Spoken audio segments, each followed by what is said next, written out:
DK academy में आपका स्वागत है। चलिए, आप लोग मैथ का क्लास देखें, आज साइंस का क्लास देखिएगा। तो साइंस में केमिस्ट्री के कुछ बच्चों बोले केमिस्ट्री का सर बताइए। तो जानते हैं कहा जाता है क्या, केमिस्ट्री के बारे में बताया गया। तो सबसे पहले आपको केमिस्ट्री के बारे में बताते हैं। केमिस्ट्री का डिफिनेशन होता है किसी पदार्थ की संरचना एवं संगठन गुणधर्मों बनाने की विधियों का उन पर विभिन्न ऊर्जाओं के प्रभाव का अध्ययन करने वाली विज्ञान की शाखा रसायन विज्ञान कहलाती है। यानी विज्ञान की वह शाखा जिसके द्वारा किसी पदार्थ की संरचना संगठन गुण धर्मों बनाने की विधियों एवं उन पर विभिन्न ऊर्जाओं के प्रभाव का अध्ययन करने वाली विज्ञान की शाखा रसायन विज्ञान कहलाती है। आइए, रसायन विज्ञान के जनक लेवोजियर साहब को कहा जाता है, एंटोनी लेवोजियर को कहा जाता है। ये तीन भाग में इसका बांटा गया है। पहला होता है अकार्बनिक रसायन, दूसरा होता है कार्बनिक रसायन और तीसरा होता है भौतिकी रसायन। ठीक है, ये क्या है नहीं है इसके बारे में आगे हम लोग विस्तृत से जानेंगे। आइए, लेकिन उससे पहले आपको हम बता दें कि 9th क्लास का फर्स्ट चैप्टर केमिस्ट्री का वही आपके सामने डिस्क्राइब करने जा रहे हैं, वही समझाने जा रहे हैं, वही बताने जा रहे हैं और वही ध्यान से सुनिएगा आप लोग। ठीक है, तो आइए हम लोग 9th क्लास का स्टार्ट करते हैं। 9th क्लास में सबसे पहले हम जानते हैं हमारे परिवेश के पदार्थ, यानी हमारे अपने परिवेश। परिवेश के मतलब कहा जाता है क्या कि जो बादल में सूर्य या चंद्रमा जो दिखाई देता है चारों तरफ घिरा हुआ, चारों तरफ ऐसे जो घिरा हुआ रहता है उसी को परिवेश कहता है। यानी चारों तरफ घेर कर रहना, परिवेश में उसको रखना, और वही जो दिखाई देता है। और उसके बाद क्या था कि पदार्थ, यानी जिसके अंदर, हमारे अंदर या हमारे आसपास के चारों ओर जो रहता है, जो बंधा हुआ है, उस जो पदार्थ है उसी के बारे में आज 9th क्लास में पढ़ना है। और सबसे पहले हम लोग जानते हैं हमारे परिवेश के पदार्थ। तो पहला जानते हैं, जब पदार्थ की बात आता है तो पदार्थ जनरली हम लोग 6 क्लास या 4 क्लास से ही पढ़ाई कर रहे हैं कि जो स्थान गिरता है उसे पदार्थ कहते हैं। लेकिन इन परिभाषा को याद रखना पड़ेगा, नहीं अगर याद करते हैं, अगर ऐसे चलते हैं तो आपको नहीं काम चलेगा। इसलिए हम सबसे पहले मुख्य रूप से इसको परिभाषा लिखाने का काम करते हैं।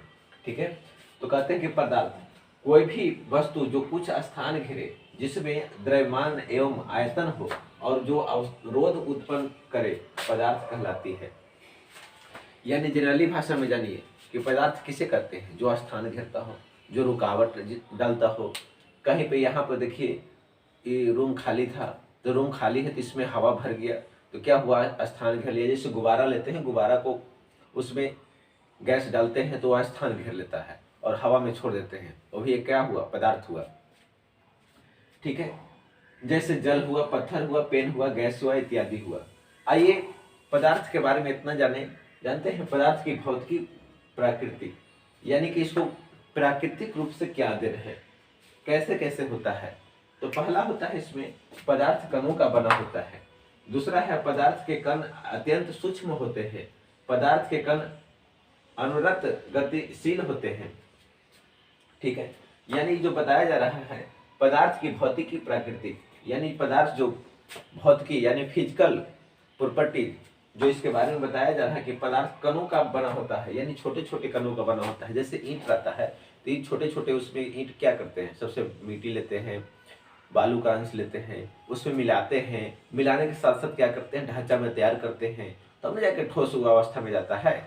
ठोस अवस्था क्या होता है वो आगे हम लोग जानकारी इसके बारे में जानेंगे कि ठोस क्या है, द्रव क्या है, पदार्थ की क्या अवस्था होती है, ये भी आपको हम बताते हैं। ठीक है, तो इतना बात आपको समझ में आ गया कि पदार्थ की भौतिकी प्राकृतिक, ये तो समझ में आ गया हो कि दुनिया के कोई भी जो वस्तु स्थान गिरे, जिसमें द्रव्यमान हो, जो रुकावट डाले और जो अवरोध उत्पन्न करे, उसे पदार्थ कहते हैं। जैसे जल है, पदार्थ है। ठीक है, अब आगे हम लोग अध्ययन इसके बारे में बताते हैं कि पदार्थ की अवस्था, पदार्थ के कितने अवस्थे होते हैं। ठीक है, पदार्थ कणों का बना होता है।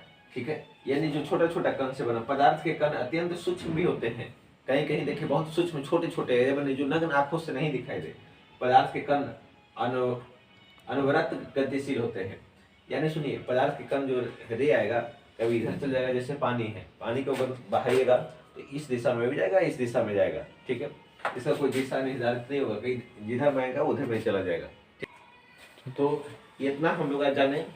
आपको नेक्स्ट पार्ट में बताएंगे कि पदार्थ के कितनी अवस्थे होते हैं और केमिस्ट्री की जो अवस्था बताए वो सब आपको विस्तृत जानकारी से बताएंगे। तब तक मेरे वीडियो को लाइक कीजिए, कमेंट कीजिए और शेयर कीजिए। आपको एक एक चीज बताया जाएगा, एक एक बारे में बताया जाएगा, कैसे पदार्थ की कैसे बना, उसको कैसे अवस्था को बांटा गया, क्या कैसे होता है, एक एक चीज आपको नेक्स्ट पार्ट में बताया जाएगा। धन्यवाद।